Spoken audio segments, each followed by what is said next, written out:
जय हिंद। अगर आप UP police, SSC, GD, anyone किसी भी प्रतियोगिता परीक्षा की तैयारी कर रहे हैं तो ये क्लास आपके लिए बहुत ही ज़्यादा हेल्पफुल होने वाली है।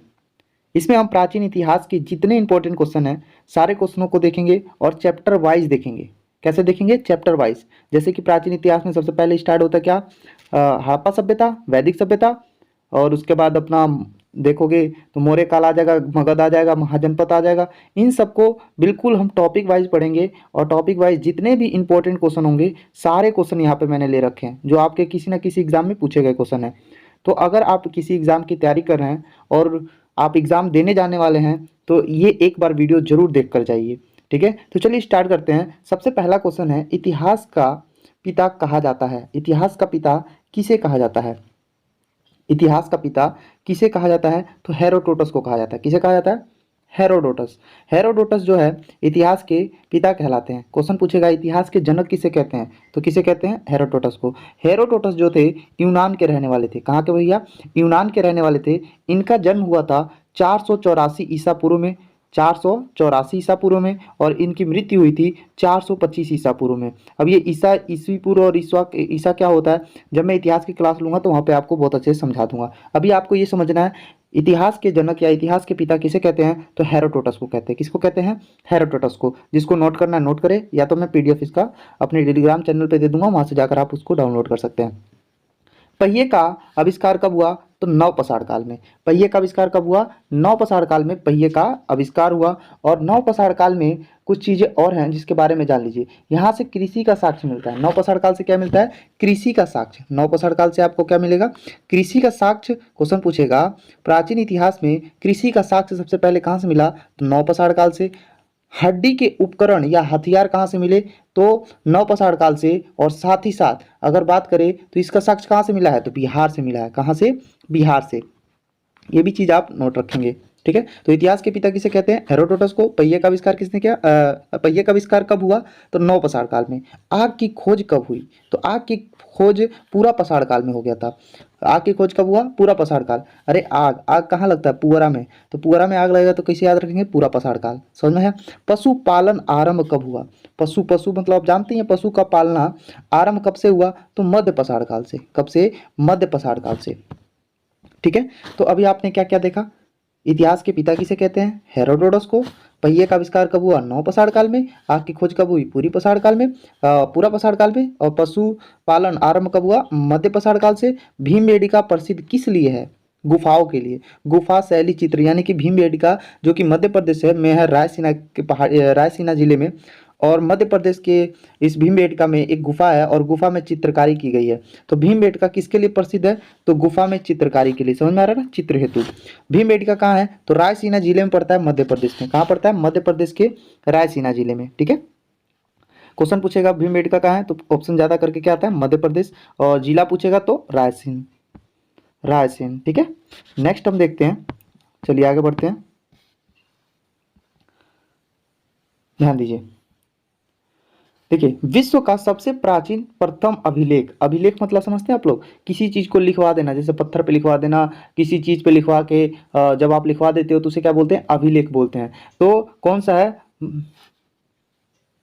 बोगज कोई अभिलेख। और ये एशिया माइनर का है। कहाँ का? Asia minor. जो एशिया माइनर जो क्षेत्र है उस एशिया माइनर क्षेत्र से ये अभिलेख प्राप्त हुआ है, जिसका नाम है क्या है? क्या नाम है? बो गज कोई। अब ये जो है विश्व का प्रथम सबसे प्राचीन क्या है? अभिलेख है।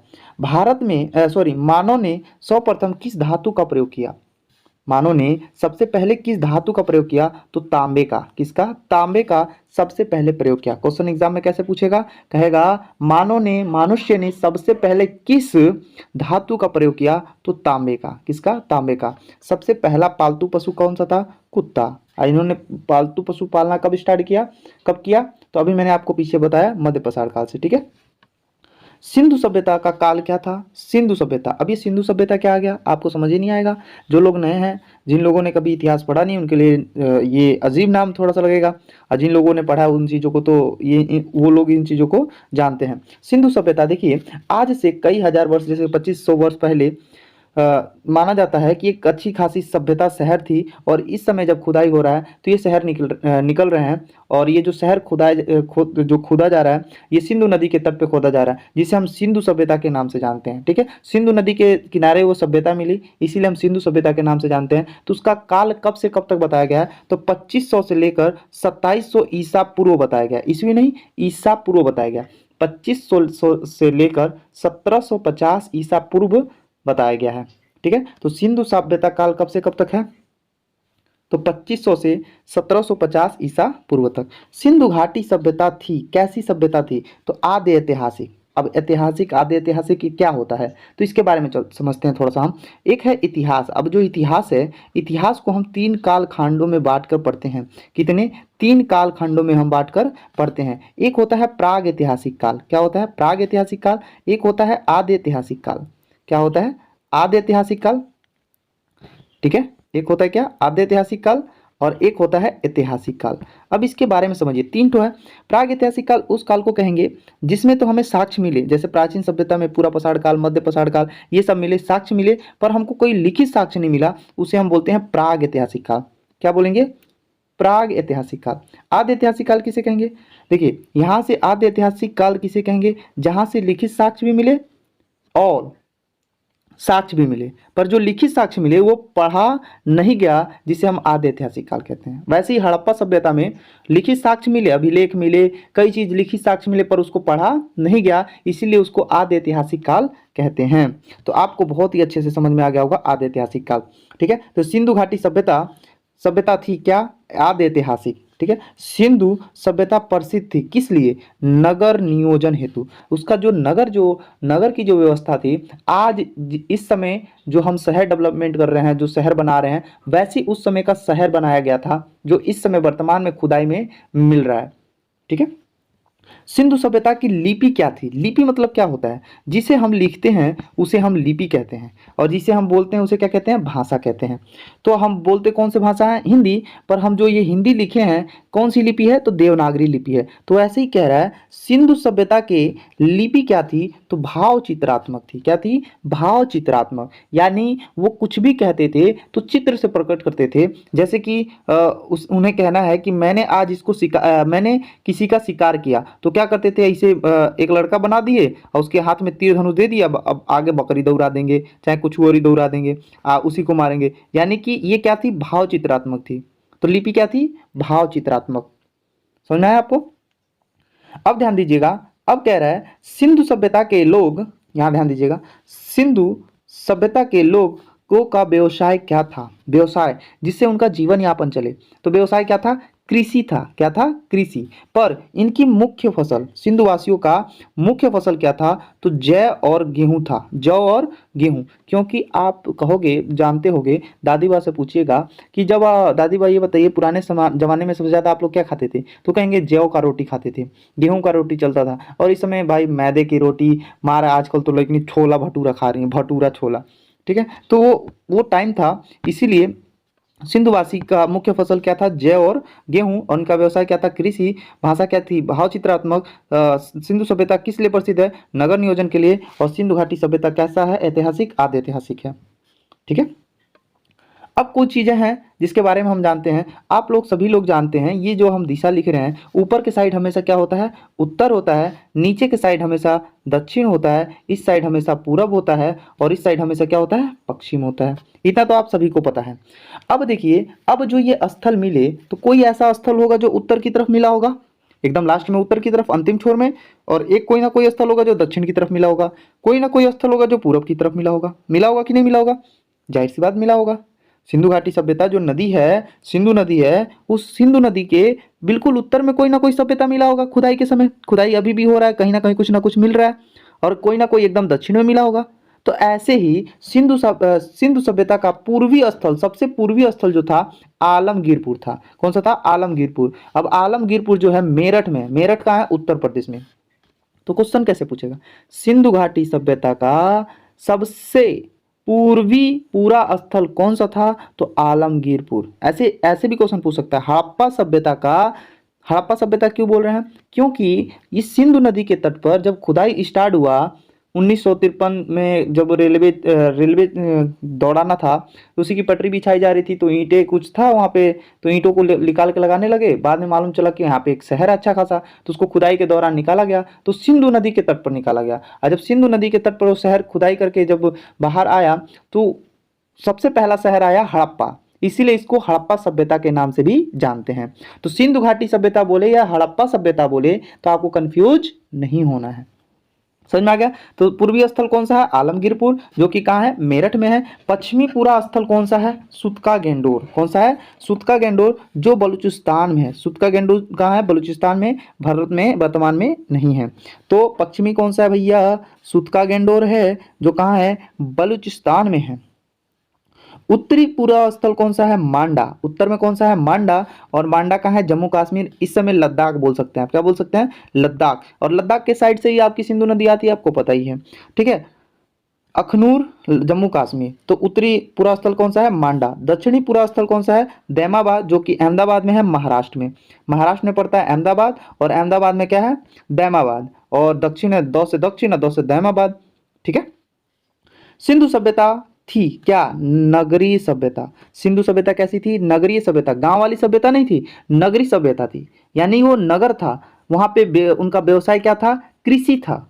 उनका व्यवसाय क्या था? कृषि था। और उनका खाद्य फसल कौन कौन सा था? जौ और गेहूं। फसल कौन सी थी? जौ और गेहूं। जबकि व्यवसाय क्या था? कृषि था। और एक तरह से जो सभ्यता थी, सिंधु घाटी सभ्यता या हड़प्पा सभ्यता, वो सभ्यता कैसी थी? तो नगरी सभ्यता है। कैसी सभ्यता है? गांव वाला नहीं है, नगरी सभ्यता। क्लियर है। अब इसका जो आकार था, इसका आकार, सिंधु घाटी सभ्यता का विस्तार था त्रिभुजाकार। कैसा था? त्रिभुजाकार। अब देखिए, मैं भारत का मैप बना रहा हूं, यहाँ पे थोड़ा सा मैप बना रहा हूं, आपको समझना है। देखिए, अभी हमने आपको पढ़ाया कि सबसे पूर्वी स्थल जो था, यहाँ समझिएगा, सबसे उत्तरी स्थल इधर जम्मू कश्मीर में मिला, और सबसे पूर्वी इधर मेरठ में मिला, और एक इधर मिला था आपका, क्या कहते हैं, बलूचिस्तान में। ठीक है। पश्चिमी कहाँ मिला? बलूचिस्तान में। और दक्षिणी आपको दैमाबाद। अगर एक तरह से हम मिलाएं तो देखिएगा त्रिभुज की तरह दिखेगा। दिख रहा है कि नहीं? इसीलिए कहा जाता है सिंधु घाटी सभ्यता का विस्तार जो था त्रिभुजाकार था। कैसा था? त्रिभुजाकार था। सिंधु घाटी सभ्यता का प्रमुख बंदरगाह जो था लोथल था। क्या था? लोथल, जो कि गुजरात में है। कहाँ है? गुजरात में। ठीक है। भोगवा नदी के तट पर लोथल बसता था, जो कि उस समय क्या हुआ करता था? बंदरगाह हुआ करता था, और यहाँ से ये लोग व्यापार करते थे लोथल से। सिंधु घाटी सभ्यता का बृहद स्थल, सबसे बड़ा स्थल की बात करें तो मोहनजोदड़ो था। सिंधु घाटी सभ्यता का सबसे बड़ा स्थल बात करें तो मोहनजोदड़ो था। और पहला स्थल कौन सा था? हड़प्पा था। भारत में हड़प्पा का बृहद स्थल कौन सा है? तो राखीगढ़ी। भारत की बात करें तो राखीगढ़ी, और सबसे बड़ा बात करें तो मोहनजोदड़ो। भारत में कौन सा है? राखीगढ़ी, जो कहाँ है? हरियाणा में है। कहाँ है? हरियाणा के हिसार जिले में पड़ता है। ठीक है। आगे बढ़ते हैं। देखिए, यहां समझिएगा, सिंधु घाटी सभ्यता की सबसे बड़ी इमारत, इमारत की बात कर रहा है तो मोहनजोदड़ो में है। कहाँ है? मोहनजोदड़ो में, जो अन्नागार है। क्या है? अन्नागार। अन्नागार मतलब क्या है? जहां अनाज रखा जाता है, गोदाम। समझ रहे हैं ना? तो अन्नागार है, जो कि मोहनजोदड़ो से प्राप्त हुआ। मोहनजोदड़ो खुदाई से कब प्राप्त हुआ? तो 1922 में। कब प्राप्त हुआ? 1922। मोहनजोदड़ो खुदाई कब स्टार्ट हुई? 1922 में हुई। मोहनजोदड़ो कब मिला? 1922 में मिला। और उसी समय यहाँ से क्या मिला? अन्नागार, जो कि अनाज रखने का सबसे बड़ा क्या था? इमारत थी। और साथ ही साथ एक चीज और नोट कर लीजिएगा, 12 रूम का अन्नागार, 12 कक्षा का अन्नागार जो मिला था वो हड़प्पा से मिला था। कहाँ से मिला था? हड़प्पा से मिला था। 12 रूम का, 12 कक्षा का अन्नागार हड़प्पा से मिला। जबकि सबसे बड़ा अन्नागार, जो कि अनाज रखने वाला, कहाँ से मिला? मोहनजोदड़ो से मिला। ठीक है। उसका मोहनजोदड़ो की खोज किसने की? तो राखल दास बनर्जी ने। राखल दास बनर्जी ने मोहनजोदड़ो की खोज की थी। मोहनजोदड़ो का अर्थ क्या होता है? मृतकों का टीला। क्या बोलते हैं इसको? मृतकों का टीला। कई बार एग्जाम में पूछा गया है मोहनजोदड़ो का अर्थ क्या होता है, तो आप क्या बताएंगे? मृतकों का टीला। ठीक है। मौ से मोहनजोदड़ो, मौ से मृतकों का। समझ में आ गया ना? नृत्य की कांसे की मूर्ति कहाँ से मिली है? तो मोहनजोदड़ो से। एक कांसे की मूर्ति है, एक नचनिया की कांसे की मूर्ति है, यानी नृतिका की एक कांसे की मूर्ति है, जो कहाँ से मिली है? मोहनजोदड़ो से मिली है। मोहनजोदड़ो जो है वर्तमान में कहाँ स्थित है? तो पाकिस्तान में। कहाँ स्थित है? पाकिस्तान में। किस नदी के तट पर? तो आप बताएंगे सिंधु नदी के तट पर। किस नदी के तट पर? सिंधु नदी के तट पर मोहनजोदड़ो स्थित है, जो वर्तमान में कहाँ है? पाकिस्तान में है। मोहनजोदड़ो से प्राप्त स्मारक जो है सबसे बड़ा एक और है स्नानागार। एक तो अन्नागार हो गया, एक स्नानागार। स्नानागार समझते हैं ना? अरे आजकल वो स्विमिंग पूल जो बोलते हैं, हाँ गांव देहात में पंडोहा, पंडोहा नहीं जी, स्विमिंग पूल ही, ठीक है ना? तो मोहनजोदड़ो में प्राप्त स्मारक जो था क्या था? स्नानागार था। क्लियर है? चलिए आगे बढ़ते हैं। अब ध्यान दीजिएगा, कह रहा सिंधुवासी पूजा करते थे। भैया सिंधुवासी किसकी पूजा करते थे? तो पशुपति की। किसकी? पशुपति की। ठीक है, जो कि एक प्रकार से शिव भगवान को कह सकते हैं। पशुपति की ये पूजा करते थे सिंधुवासी। सिंधुवासी किसकी पूजा करते थे? पशुपति की। हड़प्पा सिंधु सभ्यता या हड़प्पा सभ्यता या तो सिंधु सभ्यता के बारे में सबसे पहले जानकारी दी किसने? चार्ल्स मैसन ने 1826 में। चार्ल्स मैसन ने 1826 में सबसे पहले सिंधु घाटी सभ्यता या हड़प्पा सभ्यता की जानकारी प्राप्त की, यानी जानकारी इन्होंने दिया कि यहाँ पे कोई ना कोई एक शहर बसा हुआ है जो किसी ना किसी वजह से अंदर धंस गया है, दब गया है। अब इसको खुदाई से बाहर निकाला जाए। अब हड़प्पा स्थित है कहाँ? रावी नदी के तट पर। हड़प्पा कहाँ स्थित है? रावी नदी के तट पर। कितनी सोचने वाली बात है ना, सिंधु घाटी सभ्यता, हड़प्पा सभ्यता, पर हड़प्पा कहाँ स्थित है? रावी नदी के तट पर है। क्लियर है? अब ध्यान दीजिए, सबसे पहले जो था सिंधु घाटी सभ्यता या हड़प्पा सभ्यता के बारे में बताने वाले कौन थे? चार्ल्स मैसन। पर ध्यान दीजिएगा, हड़प्पा सभ्यता की खोज सबसे पहले करने वाले थे दयाराम साहनी 1921 में, जबकि मोहनजोदड़ो का कब हुआ? 1922 में। और किसने खोजा था? राखलदास बनर्जी ने। ठीक है, समझ में आ गया? चलिए, हड़प्पा सभ्यता थी एक कांस्य युगीन। कैसी सभ्यता थी? कांस्य युगीन, क्योंकि यहाँ की नचनिया को भी कांसे में बना दिया गया था। समझ में आया ना? कांस्य युगीन। और नृत्य करते हुए कांसे की मूर्ति कहाँ से मिली है? तो मोहनजोदड़ो से मिली है, जो मैंने आपको अभी बताया। हड़प्पा सभ्यता का समाज कैसा था? मातृसत्तात्मक था, यानी कि मम्मी का यहाँ पे सब कुछ चलता था, पापा टुकुर टुकुर घर में बसे रहते थे।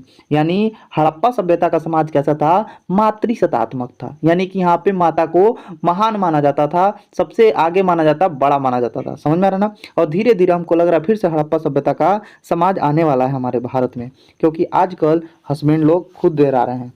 ठीक है, स्वास्तिक चिन्ह देन है। स्वास्तिक चिन्ह का प्राप्ति, ये स्वास्तिक चिन्ह जो आप लोग आज घर में बनाते हो ना शादी ब्याह में ऐसे, ये स्वास्तिक चिन्ह कहाँ से प्राप्त हुआ? तो हड़प्पा सभ्यता से। कहाँ से? हड़प्पा सभ्यता से सबसे पहले हमें स्वास्तिक चिन्ह देखने को मिलता है।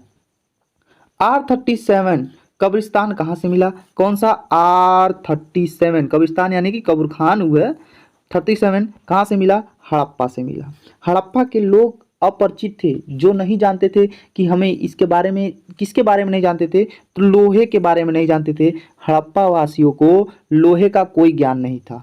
तांबे का था पर लोहे का नहीं था, क्योंकि तांबे की खोज कब हो चुकी थी? बताइए बताइए। नौपाषाण काल के समय ही हो गई थी तांबे की खोज। और सबसे पहले मानव ने सबसे पहले यूज किया क्या? तांबा ही किया। लोहे से परिचित अभी हड़प्पा सभ्यता वाले नहीं है। जैसे हम वैदिक सभ्यता में पहुंचेंगे, वहां पे जो है लोग लोहे से परिचित हो जाएंगे, और धीरे धीरे समाज क्या होने लगेगा? बदलने लगेगा। ठीक है, अब ध्यान दीजिए, यहाँ के जो मिट्टी के बर्तन जो थे उस पर कलर किया जाता था, और जो कलर किया जाता था किस रंग का था? लाल कलर का। कैसा था? लाल कलर का। मिस्र के राजा कहलाते थे, क्या कहलाते थे? फराओ। फराओ। मिस्र के राजा को क्या कहते थे? फराओ कहते थे। मिस्र के राजा को क्या कहते थे? फराओ। चावल का साक्ष्य कहाँ से मिला? लोथल और रंगपुर से। रंगपुर से तो चावल की भूसी मिली, और लोथल से चावल का साक्ष्य मिला। चावल का साक्ष्य क्वेश्चन पूछेगा, हड़प्पा सभ्यता में चावल का साक्ष्य कहाँ से मिला? तो लोथल और रंगपुर से। लोथल और रंगपुर से। जो ऑप्शन में आए पहले उसको ट्रिक कीजिएगा। ठीक है, जूते हुए खेत के साक्ष्य, यानी उस समय जब खुदाई हुआ तो देखा गया ये तो खेत जूता हुआ है, तो उसका साक्ष्य कहाँ से मिला? तो कालीबंगन से। और ये कालीबंगन कहाँ है? गुजरात में है। कहाँ है? गुजरात में कालीबंगन स्थित है। जूते हुए खेत का साक्ष्य कहाँ से मिला? कालीबंगन से। कालीबंगन को हम क्या कहते हैं? काले रंग की चूड़ियाँ, क्योंकि यहाँ पे जली हुई चूड़ियों का साक्ष्य मिलता है। यहाँ से जली हुई चूड़ियाँ मिली, इसीलिए इसे काले रंग की चूड़ियां कहते हैं। कालीबंगा का अर्थ क्या होता है? काले रंग की चूड़ियां। और मोहनजोदड़ो का अर्थ क्या होता है? मृतकों का टीला। ठीक है, चलिए आगे बढ़ते हैं। क्या अच्छा लग रहा है? अगर अच्छा लग रहा हो तो लाइक कीजिए वीडियो को और अपने दोस्तों तक शेयर कीजिए। अब देखिए वैदिक सभ्यता आ जाएगी। अब देखिए मेसोपोटामिया, अब जो मेसोपोटामिया थी, जो कि वर्तमान में जिसका नाम हो चुका है ईरान, मेसोपोटामिया दो नदियों के बीच की भूमि, दो नदियों के बीच की भूमि जो थी उसे क्या बोलते थे? मेसोपोटामिया। ठीक है, दो नदियों के बीच की भूमि को हड़प्पा सभ्यता के समय क्या बोले? मेसोपोटामिया। अब हमारा आ गया वैदिक सभ्यता। हड़प्पा सभ्यता था आपका 2500 से लेकर 1750 ईसा पूर्व तक। अब हमारा आ गया हड़प्पा सभ्यता जो 1500 से लेकर 600 ईसा, सॉरी, वैदिक सभ्यता जो आपका 1500 से लेकर 1600 ईसा पूर्व तक रहेगा। वैदिक सभ्यता का काल जो है 1500 से लेकर 600 ईसा पूर्व तक है। आर्यों की जानकारी मिलती है ऋग्वेद से। कितने वेद हैं? 4 वेद हैं। एक हो गया ऋग्वेद, एक सामवेद, अथर्ववेद, यजुर्वेद। ऋग्वेद, सामवेद, अथर्ववेद, यजुर्वेद। और आर्यों की जो जानकारी मिलती है, आर्य, आर्य किसे कहते थे? जो अपने आप को क्या माने? श्रेष्ठ या कुलीन मानते थे। क्या मानते थे? श्रेष्ठ या कुलीन, उन्हीं को हम आर्य कहते थे। और आर्य जो थे, आर्य की जानकारी हमें ऋग्वेद से मिलती है। कहाँ से मिलती है? ऋग्वेद से मिलती है। चलिए नेक्स्ट क्वेश्चन हमारा जो है, ध्यान दीजिएगा, आगे बढ़ते हैं। समझिए यहाँ पे,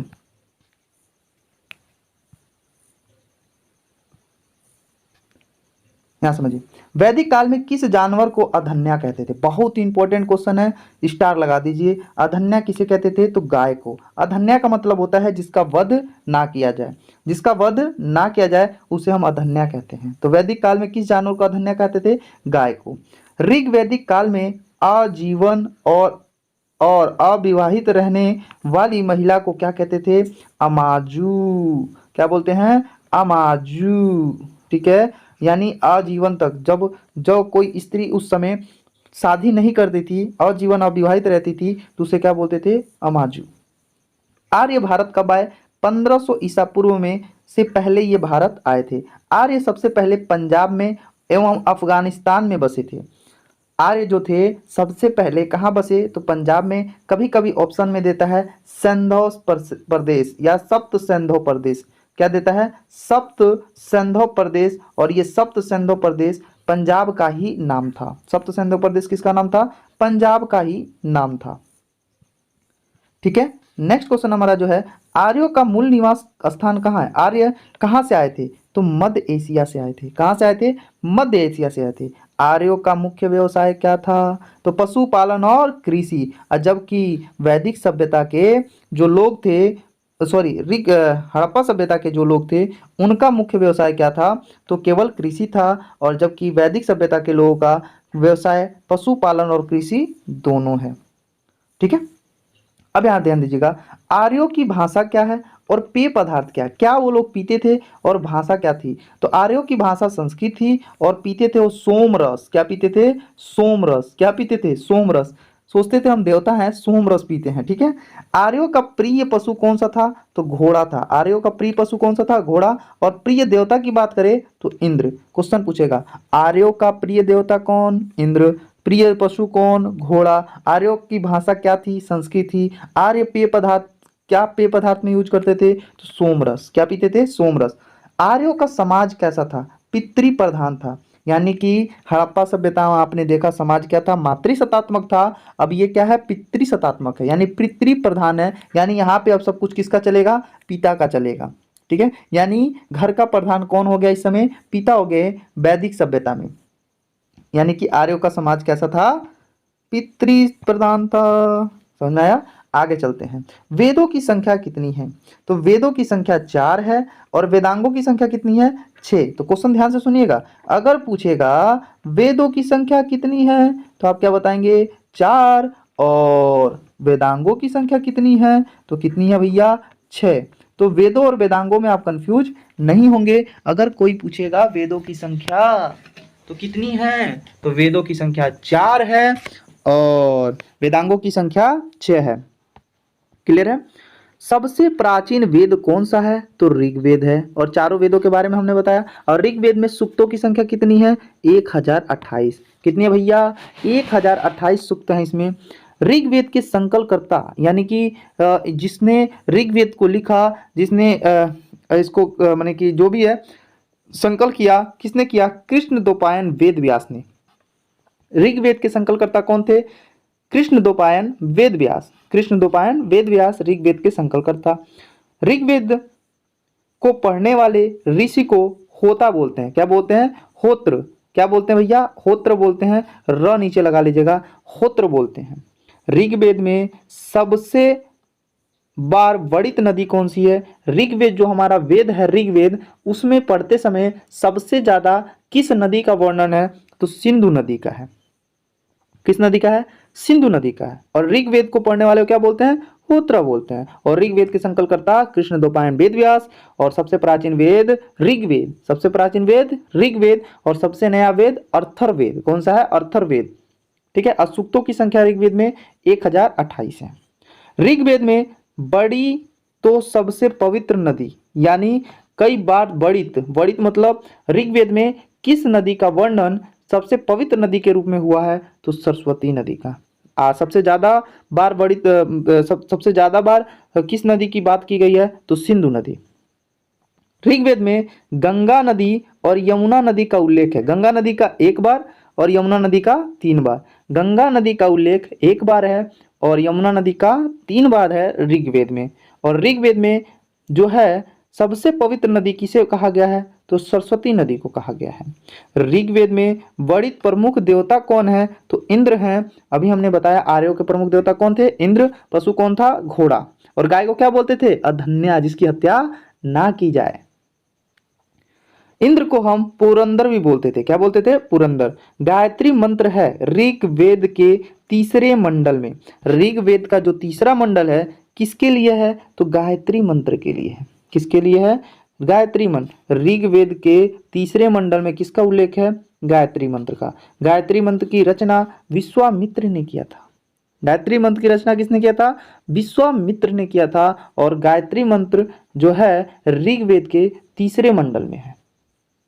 गायत्री मंत्र किसके लिए समर्पित है? किसके लिए गायत्री मंत्र गाया जाता है? सूर्य देवता सावित्री को। सूर्य देवता और सावित्री के लिए समर्पित है। कौन सा? ऋग्वेद के तीसरे मंडल का क्या? गायत्री मंत्र। क्लियर है? आगे चलते हैं। 8वें मंडल को क्या बोलते हैं? तो 8वें मंडल को खिल बोलते हैं। 8वें मंडल को क्या बोलते हैं? खिल। और तीसरा मंडल किसके लिए समर्पित है? गायत्री मंत्र के लिए। और गायत्री मंत्र किसके लिए? तो आपने अभी पढ़ा, सावित्री के लिए, सूर्य देवता सावित्री के लिए। ठीक है। सोम देवता को समर्पित चौथा मंडल है तो 9वां मंडल। सोम देवता ऋग्वेद में चौथे मंडल में सोम देवता का वर्णन है तो 9वें मंडल में। ठीक है। ऋग्वेद में सबसे बाद नवीनतम मंडल है तो 10वां मंडल। कितना? चौथा मंडल 10वां मंडल है। गोत्र शब्द की उत्पत्ति उत्तर वैदिक काल में हुई। देखिए, जो वैदिक सभ्यता थी, इस वैदिक सभ्यता को 2 भागों में बांटा जाता है। कितने भागों में? 2 भागों में। एक होता है ऋग वैदिक काल। एक क्या होता है? ऋग वैदिक काल, इसे पूर्व वैदिक काल भी कहते हैं। और एक होता है उत्तर वैदिक काल। क्या बोलते हैं? उत्तर वैदिक काल। तो वही कह रहा है गोत्र शब्द की उत्पत्ति किस वैदिक सभ्यता के समय हुई? तो उत्तर वैदिक काल में हुई। उत्तर वैदिक काल के प्रमुख देवता प्रजापति और ऋग वैदिक काल के इंद्र। ऋग वैदिक काल के इंद्र हैं और उत्तर वैदिक काल के प्रमुख देवता कौन हो गए? प्रजापति हो गए। क्लियर है? गद और पद, ये गद लिखा हुआ है, गद और पद वाला वेद कौन सा है? यजुर्वेद। गद और पद वाला वेद कौन सा है? यजुर्वेद है। यज्ञ संबंधित विधि विधान किस वेद में? यजुर्वेद में। और गद पद का वाला वेद कौन सा है? यजुर्वेद है। और यज्ञ संबंधित विधि विधान किस वेद में है? यजुर्वेद में ही है। तंत्र मंत्र वाला वेद कौन सा है? अथर्ववेद। और सबसे नया वेद कौन सा है? अथर्ववेद ही है। भारत में संगीत का जनक वेद किसे बोलते हैं? सामवेद को बोलते हैं। किसको? सामवेद। अभी हमने चारों वेदों के बारे में समझ लिया। देखिए, सबसे प्राचीन वेद ऋग्वेद, उसके बाद यजुर्वेद, फिर उसके बाद सामवेद, फिर उसके बाद अथर्ववेद। सबसे नया वेद अथर्ववेद। और जादू टोना वशीकरण, ठीक है, ये सब चीज़ों किसमें सिखाया जाता है, किससे पता चलता है, तो यजुर्वेद से, सॉरी अथर्ववेद से।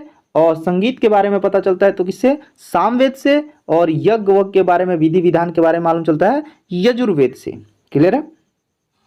सामवेद और यजुर्वेद के मंत्रों को उच्चारण करने वाले ऋषि, अब देखिए सामवेद और यजुर्वेद, आपको अभी मैंने बताया था ऋग्वेद के उच्चारण करने वाले ऋषि को क्या बोलते थे, होत्र बोलते थे। क्या बोलते थे, होत्र। जबकि सामवेद और यजुर्वेद के मंत्रों का उच्चारण करने वाले ऋषि को क्या कहते हैं, उद्गाता। यानी सामवेद में, सामवेद किसका जनक है, गीत का, संगीत का। तो संगीत को क्या करेंगे, गाएंगे, गाते हैं। तो उद्गाता यानी कि सामवेद के ऋषि अगर सामवेद को कोई ऋषि अगर उच्चारण करता है तो उसे क्या बोलेंगे, उद्गाता। और यजुर्वेद का कोई उच्चारण करता है उसे क्या बोलेंगे, अधर्यु। क्या बोलेंगे, अधर्यु। ठीक है, समझ में आया आपको। आगे बढ़ते हैं।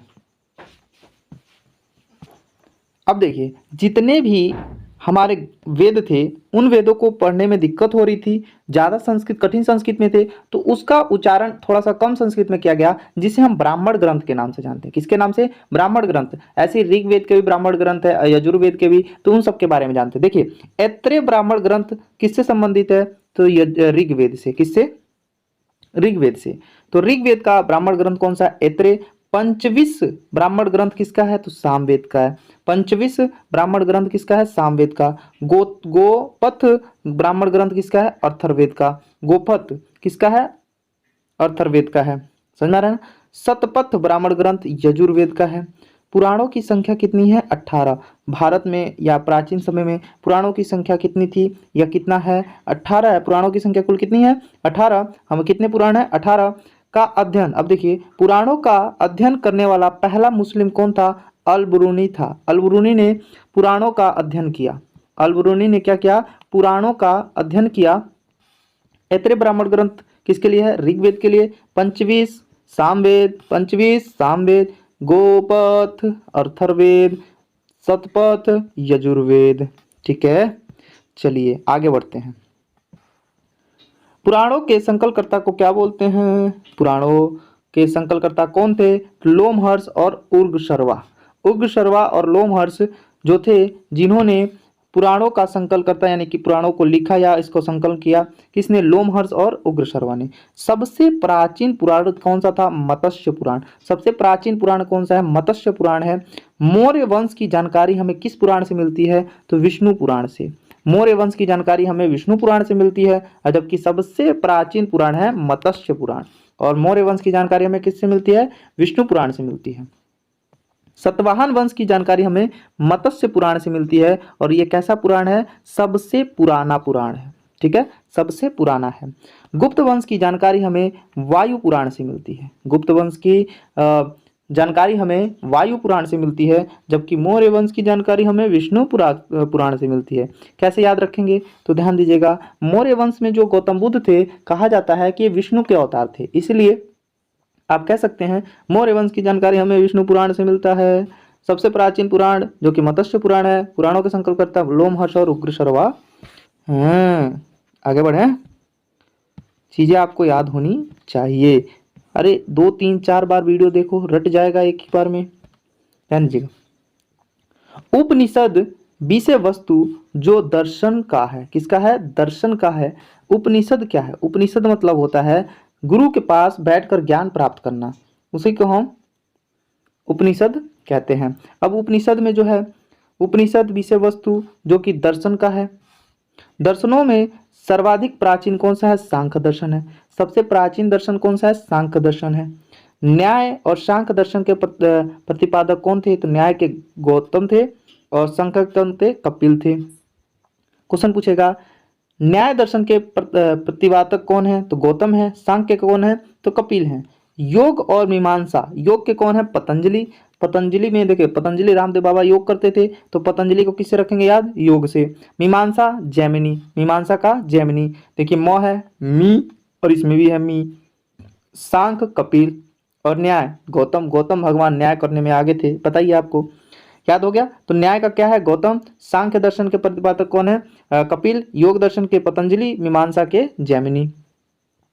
ब्राह्मण ग्रंथ संबंधित है कर्म कांड से। हमारे जीवन में कौन कौन सा कर्म कांड हो रहा है, कैसा कर्म कांड होगा, क्यों होगा, कैसे होगा, ये सब हमें ब्राह्मण ग्रंथों से पता चलता है। उपनिषदों की संख्या कितनी है? 108 है। और प्रमाणिक कितने हैं? 13। उपनिषदों की संख्या कितनी है? तो 108। और प्रमाणित उपनिषदों की संख्या कितनी है? तो 13 है। सत्य में जयते, जो भारत में सत्य में जयते सबसे पूर्ण, हमेशा सत्य की ही जीत होती है, ये सब वाक्य जो है कहाँ से लिया गया है? तो मुंडकोपनिषद से। एक ये भी उपनिषद है मुंडकोपनिषद, जहाँ से सत्य में जयते लिया गया है। जो आजकल आपके नोटों पे लिखा हुआ मिलता है सत्य में जयते, वो किस उपनिषद से लिया गया है? तो मुंडकोपनिषद। तमेव माता ज्योतिषमय और तथा ओम, जो ओम लिखते हो ना, ओम कहाँ से, किस उपनिषद से लिया गया है? तो बृहदारण्यक उपनिषद, और सबसे बड़ा उपनिषद भी है। बृहदारण्यक उपनिषद से लिया गया है ओम शब्द, और ये सबसे बड़ा उपनिषद भी है। ठीक है, देखिए स्मृति ग्रंथ में सबसे प्राचीन है। देखिए स्मृति ग्रंथों में सबसे प्राचीन है मनुस्मृति। कौन सा है? मनुस्मृति। प्राचीन हिंदू विधि मनुस्मृति के लेखक कौन है? मनु। देखिए क्वेश्चन पूछेगा प्राचीन, सबसे प्राचीन विधि का पुस्तक कौन सा है? विधि जिसमें नियम कानून के बारे में मालूम चले, हिंदू विधि का किताब कौन सा है? तो मनुस्मृति है। कौन सा है? मनुस्मृति। और मनुस्मृति को किसने लिखा है? मनु ने। किसने लिखा है? मनु ने। तो सबसे प्राचीनतम स्मृति ग्रंथ कौन सा है? मनुस्मृति है। और ये सबसे प्राचीनतम हिंदू विधि की पुस्तक है मनुस्मृति। और मनुस्मृति के लेखक कौन है? मनु है। अब थोड़ा सा चीजें और ध्यान देते हुए चलेंगे आगे। रामायण के रचयिता कौन है? वाल्मीकि जी। आपको पता है वाल्मीकि जी किसके रचयिता है? रामायण के। रामायण के रचयिता कौन है? वाल्मीकि। महाश्वरी वाल्मीकि आप बोल सकते हैं। रामचरितमानस, यहाँ रामायण के रचयिता वाल्मीकि जी, और रामचरितमानस के लेखक कौन है? तुलसीदास। रामचरितमानस के रचनाकार कौन है? तुलसीदास हैं। जबकि रामायण के कौन है? वाल्मीकि जी हैं। भारत में सबसे बड़ा महाकाव्य क्या है?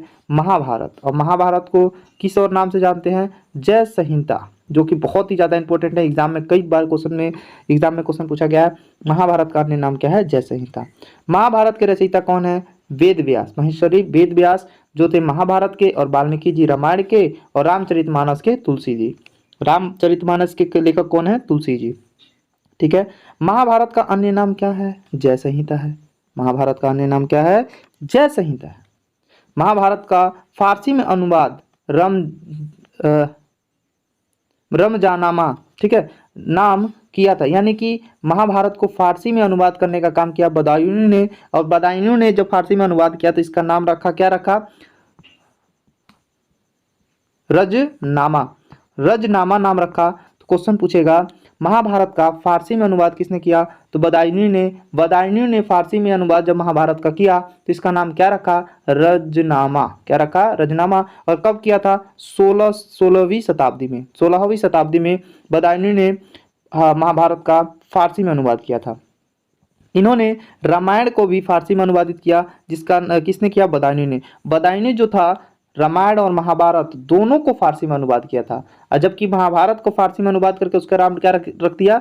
रजनामा। जबकि रामायण का कोई नाम नहीं रखा। और रामायण को फारसी में अनुवाद करने वाला भी कौन था? बदायूनी था। अब चलते हैं बौद्ध धर्म, जो आपके लिए हर एक एग्जाम के लिए बहुत ही ज़्यादा इंपॉर्टेंट है। चाहे आप यूपी का एग्जाम दे रहे हो, चाहे बिहार का, एनीवन किसी भी स्टेट का एग्जाम दे रहे हो, तो वह बौद्ध धर्म बहुत ही ज़्यादा इंपॉर्टेंट है। अब बौद्ध धर्म से कैसे क्वेश्चन पूछ जाते हैं, चलिए आगे देखते हैं हम लोग। ठीक है, तो यहाँ स्टार्ट हो गया हमारा। बौद्ध जन्मे थे, यानी बौद्ध का जन्म कब हुआ था? तो कब हुआ था? लुम्बिनी में। और कब हुआ? 563 ईसा पूर्व में। और कहाँ हुआ था? लुम्बिनी। और लुम्बिनी वर्तमान में कहाँ है? नेपाल में है। कहाँ है? नेपाल। नेपाल में लुम्बिनी है। और लुम्बिनी के कपिलवस्तु, कौन सी जगह? कपिलवस्तु में इनका जन्म हुआ था। किनका? बुद्ध का, गौतम बुद्ध का। या इनके बचपन का नाम सिद्धार्थ था, तो इनको हम सिद्धार्थ भी कह सकते हैं। तो सिद्धार्थ का या गौतम बुद्ध का जन्म लुम्बिनी में, लुम्बिनी जो कि नेपाल में है, या कपिलवस्तु में 563 ईसा पूर्व में हुआ था। इनकी मृत्यु की बात करें, इनका जन्म का प्रतीक, जब इनका जन्म होने वाला था तो इनके जन्म का प्रतीक क्वेश्चन पूछा था। जन्म का प्रतीक क्या था? कमल और साढ़। कमल और साढ़ इनके जन्म का प्रतीक था। कमल और साढ़ जन्म का क्या था, प्रतीक था गौतम बुद्ध के या बुद्ध के। बुद्ध की मृत्यु कुशीनगर में हुई थी 463 ईसा पूर्व में। 463 ईसा पूर्व में बुद्ध की मृत्यु कुशीनगर में हुई थी। और कुशीनगर कहाँ है, यूपी में है। नेपाल में इनका जन्म हुआ और यूपी में इनकी मृत्यु हुई कुशीनगर में 463 ईसा पूर्व में। बुद्ध की मृत्यु की घटना को क्या कहते हैं, महापरिनिर्वाण। क्या बोलते हैं, महापरिनिर्वाण। एग्जाम में क्वेश्चन कई बार पूछा गया है। जब गौतम बुद्ध की मृत्यु हुई तो उस घटना को हम किस नाम से जानते हैं, तो महापरिनिर्वाण के नाम से जानते हैं। बुद्ध के पिता का नाम क्या था, तो सुतोधन, जो कि शक्यगढ़ राज्य के राजा थे। शक्यगढ़ राज्य के क्या थे, शक कुल के रहने वाले थे, शक्यगढ़ राज्य के राजा थे। इसीलिए बुद्ध को शाक्य मुनि भी कहते हैं।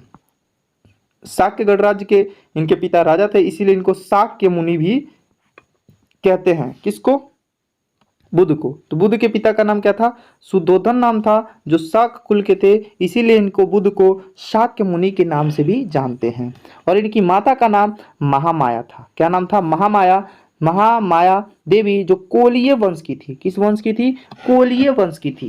तो गौतम बुद्ध की माता का नाम क्या था, महामाया नाम था।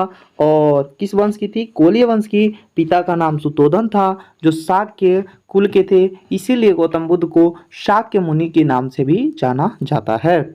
और इनका जन्म कहाँ हुआ, नेपाल में स्थित लुम्बिनी नामक ग्राम के कपिलवस्तु में हुआ 563 ईसा पूर्व में। और इनका जन्म का प्रतीक क्या था, तो कमल और सांड था। और इनकी मृत्यु कुशीनगर यूपी में 463 ईसा पूर्व में हो गई। और बुद्ध की मृत्यु की घटना को महापरिनिर्वाण के नाम से जानते हैं।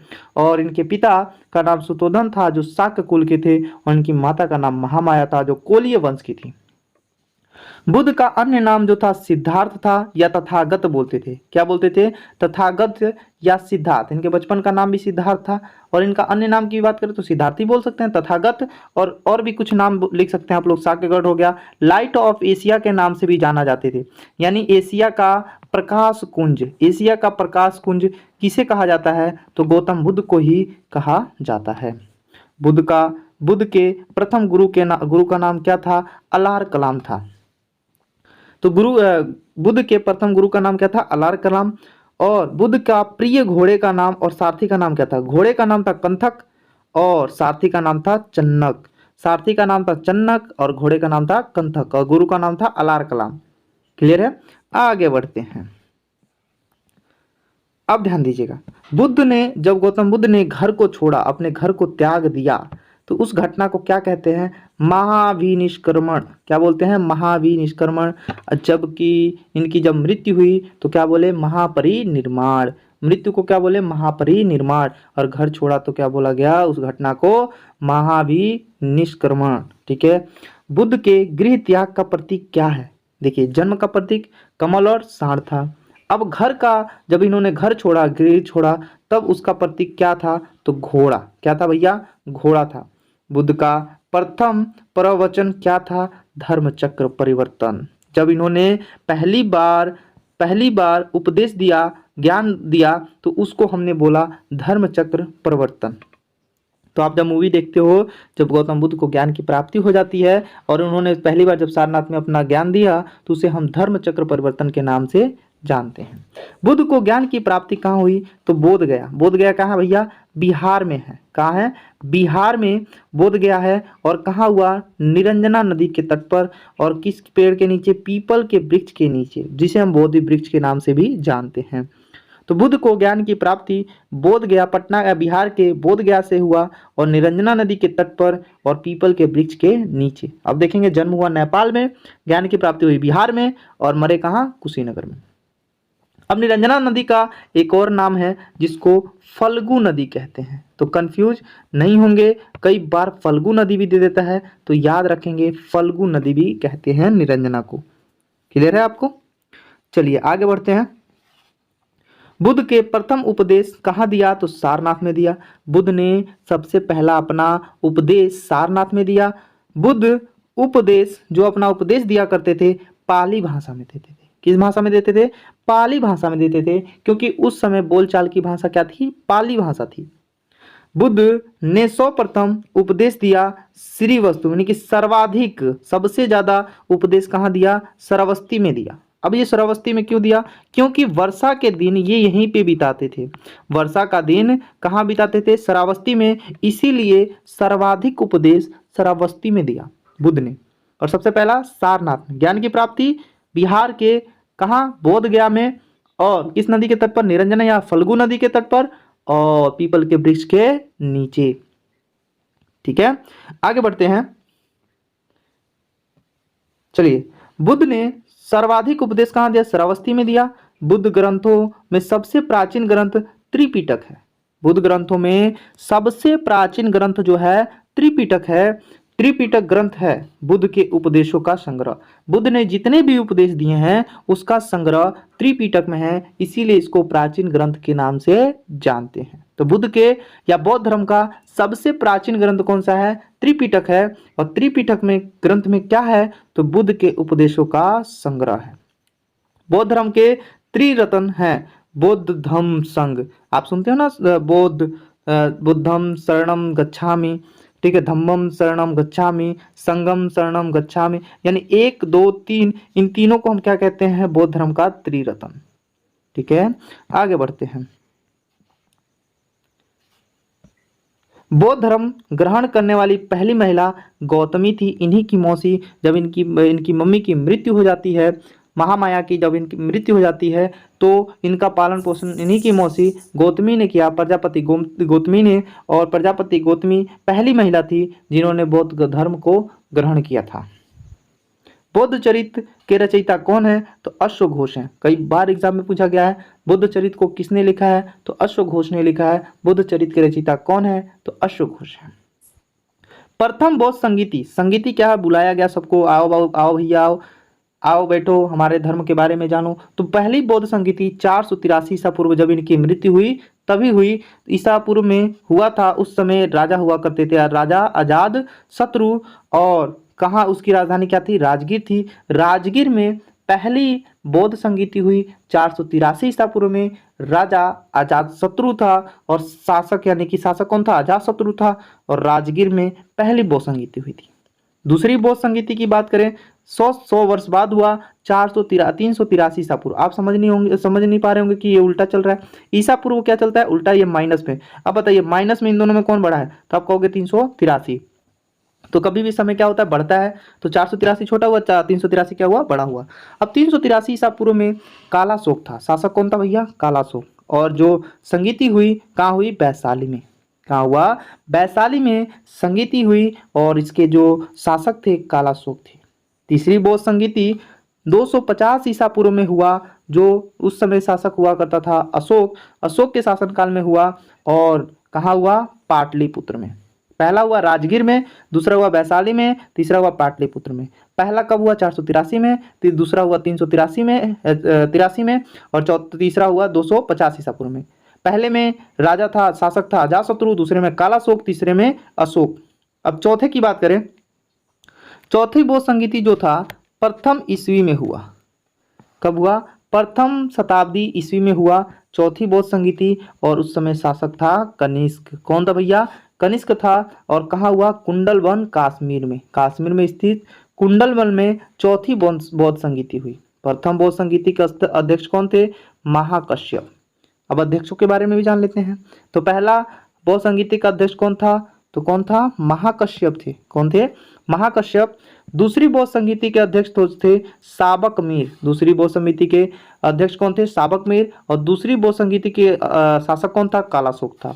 तीसरी बौद्ध संगीति के अध्यक्ष कौन थे? मोगलीपुत्तिस। कौन थे? मोगलीपुत्र पुत्तिस। ठीक है। और चौथी बौद्ध संगीति के कौन थे? वसुमित्र थे। कौन थे? वसुमित्र। तो ये अध्यक्ष हो गए। और बुद्ध के पूर्व जन्म पर आधारित कथा कौन सा है? जातक कथा। जातक कथा जो क्या है? बुद्ध के पूर्व जन्म पर आधारित कथा है, उसका नाम है जातक कथा। बौद्धों का पवित्र ग्रंथ कौन सा है? जातक।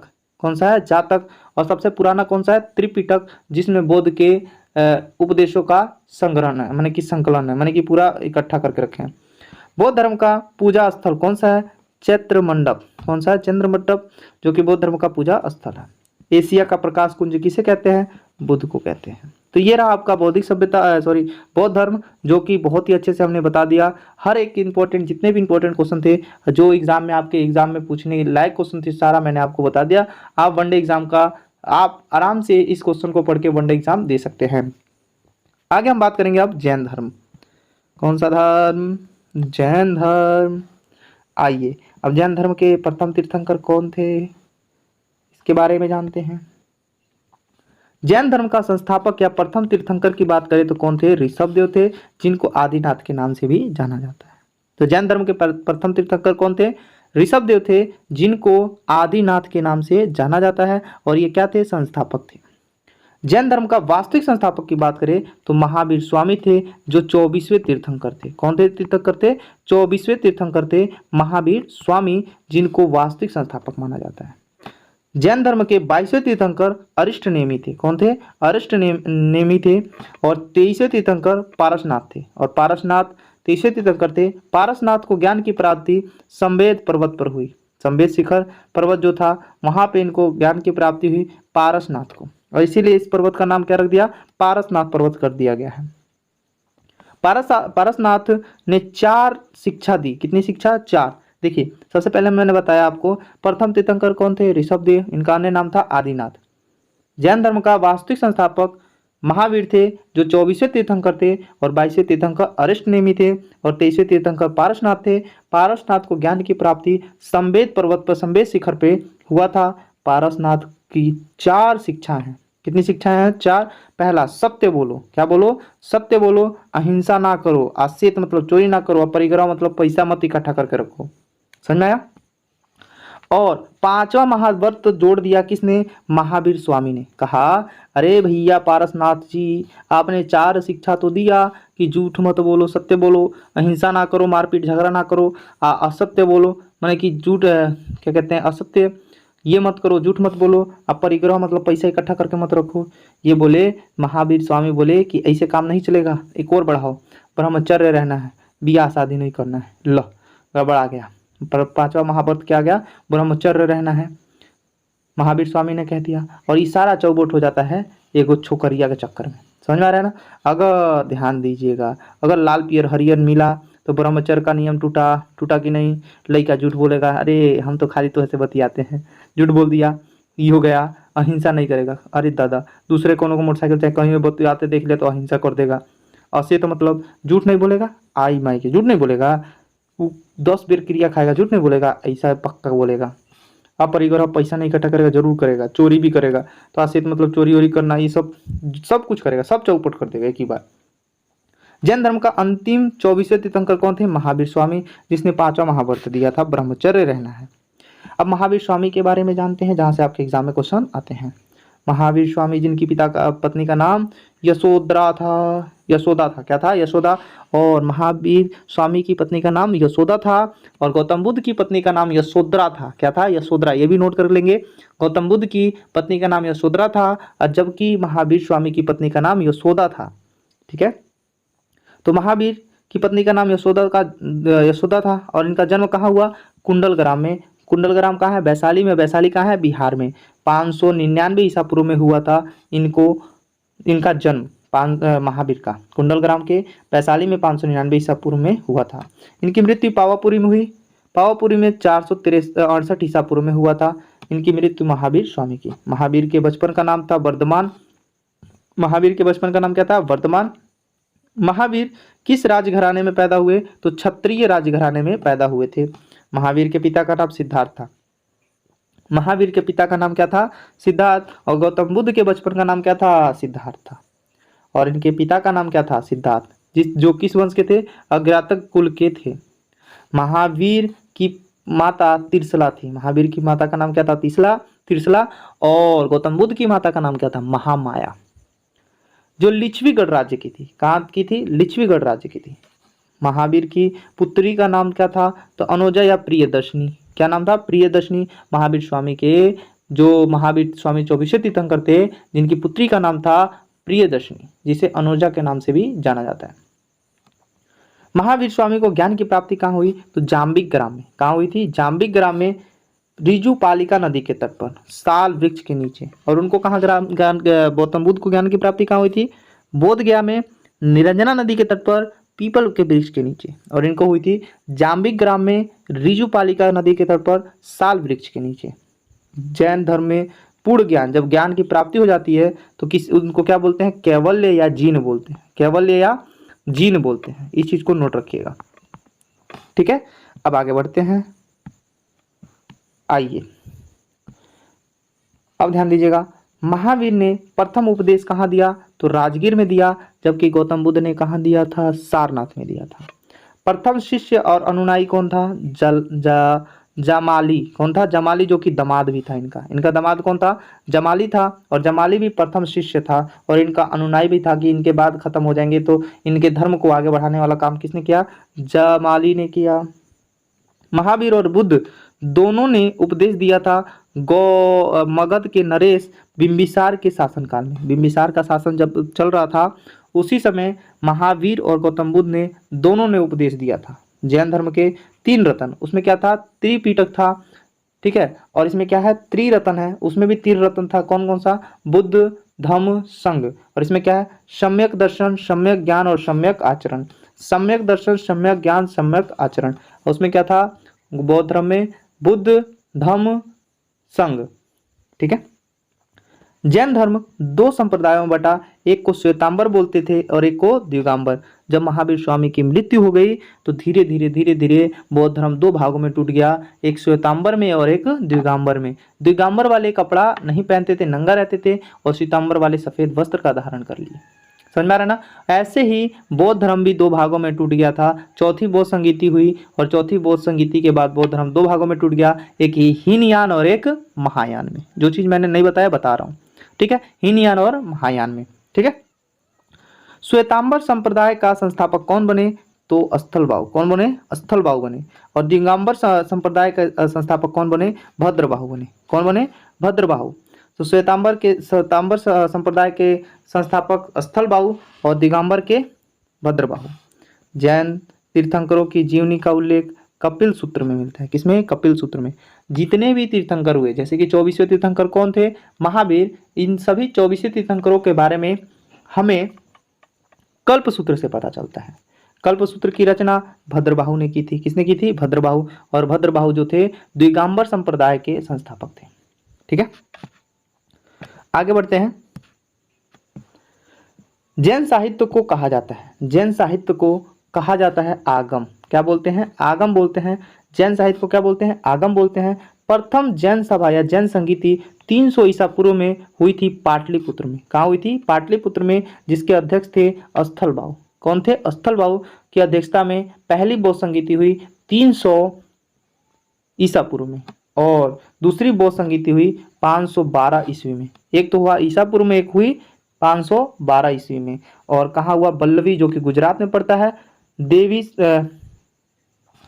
क्षमा श्रवण क्या थे? इसके अध्यक्ष थे। क्षमा श्रवण क्या थे? इसके अध्यक्ष थे, दूसरी संगीति के। और कहाँ हुआ? बल्लवी में हुआ। तो आज के लिए बस इतना है। वीडियो बहुत ही ज़्यादा लंबा हो जाएगा, इसीलिए मैं पार्ट वाइज इस क्लास को लूँगा।